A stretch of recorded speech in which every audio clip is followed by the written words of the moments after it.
A paz do Senhor, meus irmãos, mais um vídeo aqui para o nosso canal. E desta vez eu quero tocar num assunto extremamente importante, um assunto muito, principalmente nesses últimos dias, esse assunto tem vindo à tona com muita força, que é o assunto sobre, eu daria aqui alguns temas. Prepara-te para encontrar com teu Deus, é a última hora, Jesus está voltando, juízo final, você está pronto para esse dia, tal, essa coisa, essas mensagens que a gente tem visto aí, não só nos altares, mas também muitos pregadores estão gravando vídeos, né, fazendo vídeos e falando neste assunto. Veja bem, não que o assunto não seja bíblico, não que o assunto não seja necessário, não que o assunto não seja verdadeiro, tá? Nada disso. Eu não vou aqui desconstruir nada disso, porque, na verdade, é uma verdade. Eu estou aguardando o dia do retorno de Jesus. Eu creio na doutrina da vinda de Jesus e eu estou aguardando este dia. Agora, eu quero pontuar algo aqui que muitas das vezes, ao falarmos desse assunto ou ao se falar desse assunto, passa para nós a impressão de que, olha, se prepare porque vem o dia do juízo final. Olha, se prepare porque Jesus está voltando. Olha, se prepare para encontrares com teu Deus. Olha, se prepare. Parece que a vida cristã se resume a isto. Parece que a nossa única preocupação é com a vinda de Jesus. Parece que aquilo que mais importa para a gente, parece que o objetivo final, o único objetivo talvez do Evangelho, da fé cristã, é estar pronto para a vinda de Jesus. E quando a gente olha para a Bíblia, quando a gente olha para as Escrituras, a gente encontra outras coisas que são tão importantes como estas. Que Jesus vai voltar? Vai. Ele vai voltar. Essa terra será governada por Jesus. Veja, nós esperamos a vinda de Jesus. Nós esperamos a vinda de Jesus. Por quê? Porque nós cremos que Jesus veio lá 2000 anos atrás, ensinou a mensagem para a gente, o que o Pai espera de nós. Por exemplo, quando ele diz em João 14:6, eu sou o caminho, a palavra caminho ali é modelo, padrão, paradigma. Ele está dizendo, olha, se você quer agradar o Pai, eu sou o modelo, eu sou o modelo, eu sou o padrão, eu sou o paradigma. Ou seja, quem quer agradar a Deus, olhe para Jesus e ande como ele andou, fale como ele falou, caminhe como ele caminhou, se porte, se comporte como ele se portou, se comportou, tem atitudes que ele teve. Ele é o padrão, ele é o modelo a ser seguido. Ele é o modelo, o padrão a ser seguido. Ora, aquele que professa Jesus e se diz um cristão e vive uma vida totalmente contrária à vida que o próprio Jesus viveu, ainda não entendeu a mensagem do Evangelho. Pois bem, além dele vir se revelar como o Filho de Deus, o Verbo encarnado, ensinar na prática, com a vida, como se agrada ao Pai, ele ainda foi imolado, foi o Cordeiro que foi sacrificado para, com o sangue dele oferecido a Deus, aspergir e perdoar todos os nossos pecados. Todos os nossos pecados. Você precisa estudar sobre isso e aprender sobre isso. Ele foi assunto ao céu, voltou ao céu, e a promessa que ele deixou é que ele volta. E a Bíblia toda, eu citaria para você, por exemplo, Salmo 24. O que é que diz o Salmo 24? O Salmo 24 diz que a terra, ela é do Senhor. Ela é do Senhor. O Salmo 24 diz que a terra é do Senhor. Olha, do Senhor é a terra e tudo que nela existe, o mundo e seus habitantes. Olha, tudo pertence a Deus. Então veja bem, é por isso que Jesus vai voltar. Ele é o Verbo encarnado, então ele vai voltar para ser governo dessa terra, porque essa terra, ela é de propriedade de Deus. E Jesus, nos evangelhos, ele vai falar de várias maneiras, de várias formas, que ele vai voltar. Eu creio nessa promessa e muitos cristãos acreditam nisso. Eu tenho assistido muito também a questão, eu tenho ouvido também muitos judeus. Os judeus esperam o Messias. Para nós, Jesus é o Messias. Os judeus estão esperando o Messias e estão se preparando para a chegada. O que eles já estão dizendo que não é nem chegada, é para a revelação do Messias. Como assim? Eu tenho assistido vídeos onde rabinos, não poucos, têm afirmado que Jesus, o Messias, já chegou, está em algum lugar e só falta ele se revelar. E tem alguns rabinos que apontam e diz quem é. Eu não estou aqui fazendo colocação nenhuma, estou citando coisas que eu tenho ouvido, assistido, para dizer a você que os judeus também estão esperando o Messias. Nós esperamos a vinda, a volta, o retorno. Eles esperam que o Messias virá. E digo, aqueles judeus que ainda que não crê que o Messias já veio, porque há judeus messiânicos que creem que Jesus já veio da mesma forma que nós cremos. Então Jesus ele vai voltar para assumir o governo dessa terra, tá? Ele vai reinar lá de Jerusalém, ele vai restaurar a cadeira de Davi, isso é profecia. Ele vai governar de lá e as nações subirão anualmente para as festas das barracas, a Sucote, né? A festa de Sucote, né? Isso é profético, está lá no profeta Isaías e tantos outros falando sobre isso. Mas veja bem, então é um evento importante? É um evento importante. Mas esse evento, além de ser um projeto, um propósito de Deus fazer assim, ele vai culminar lá no final das coisas, que nós não sabemos quando é. Agora, quem é que vai estar com Jesus nesse reinado? Isso aqui é muito importante a gente pensar nisso aqui. É muito importante a gente pensar nisso aqui. Por quê? Porque, veja bem, quem é que vai estar reinando com Jesus? Jesus vai prometer em Mateus capítulo 25,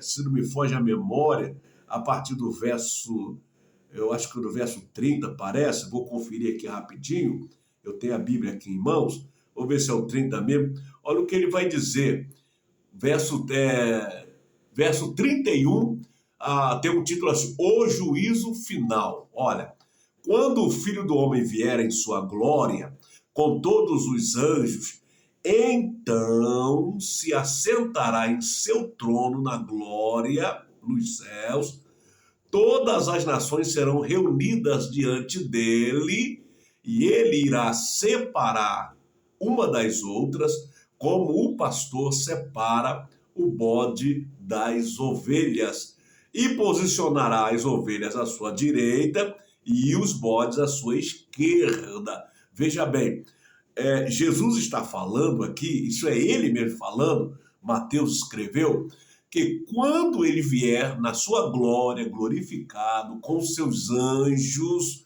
ele vai reunir todas as nações dos 4 cantos da terra e ele vai fazer a separação como pastor que separa o bode das ovelhas, ele vai fazer essa separação. Então, as ovelhas, ele vai colocar à sua direita e os bodes à sua esquerda. Veja, quem são as ovelhas? Você tem que pegar isso aqui, olha. Quem são as ovelhas? Veja, então, veja bem, não é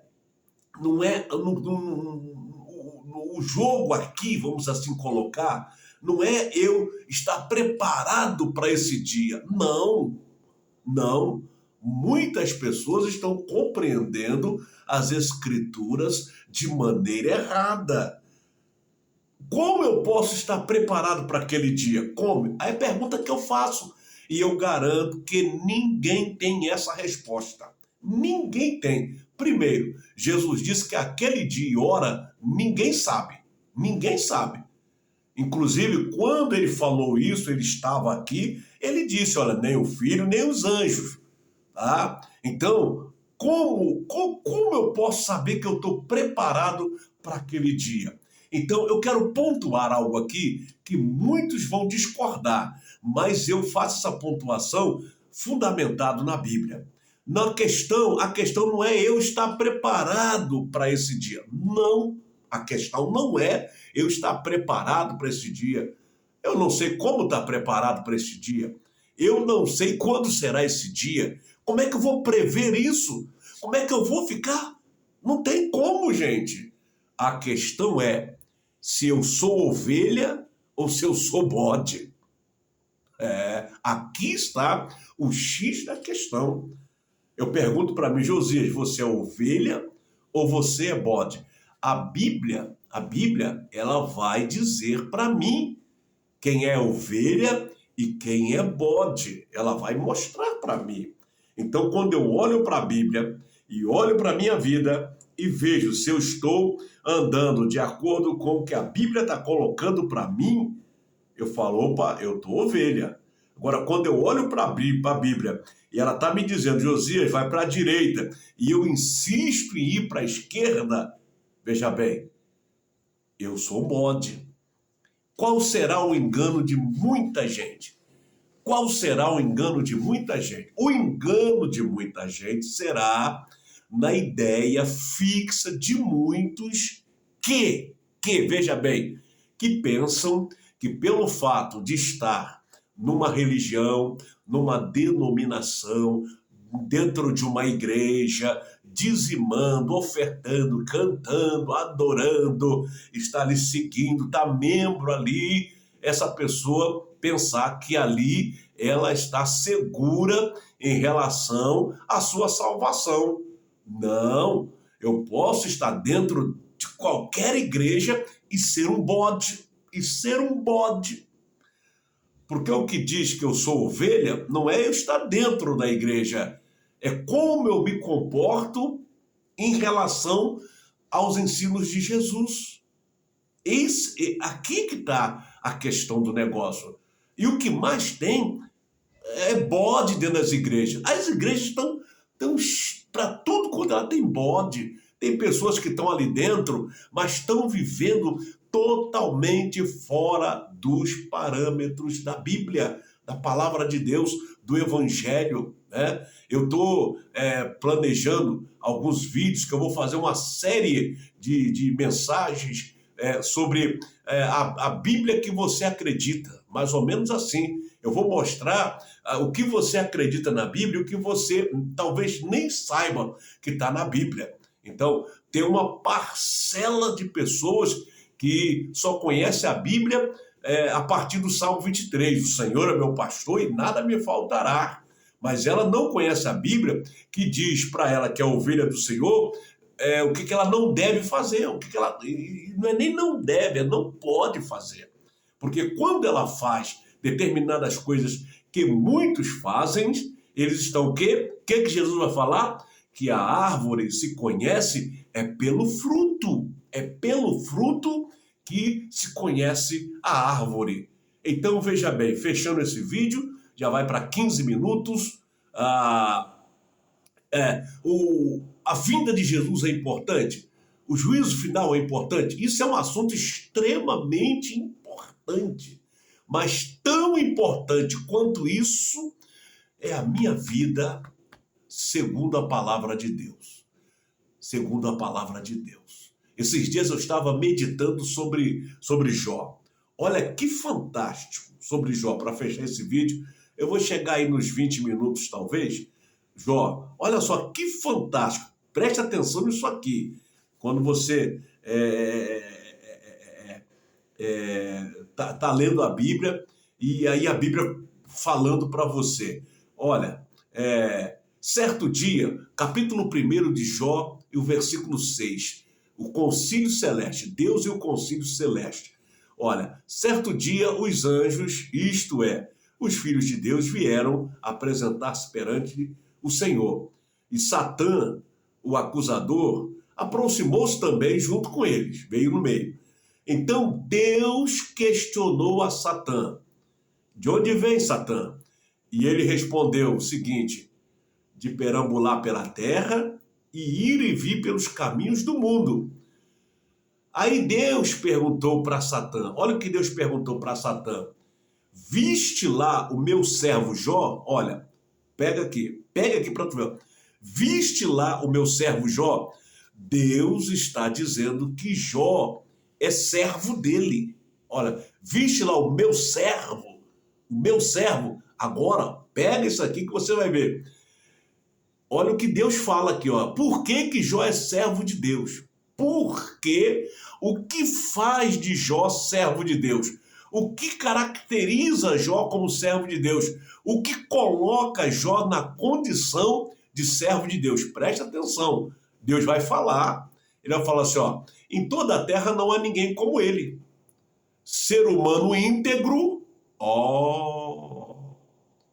ser humano íntegro e justo, que ama e teme a Deus e se desvia do mal. Olha aqui, olha que palavra poderosa aqui, saindo da boca de Deus. Ele está falando assim, ó, o meu servo, ele é meu servo. Por que ele é meu servo? Porque eu encontro nele essas qualidades aqui eu encontro nele.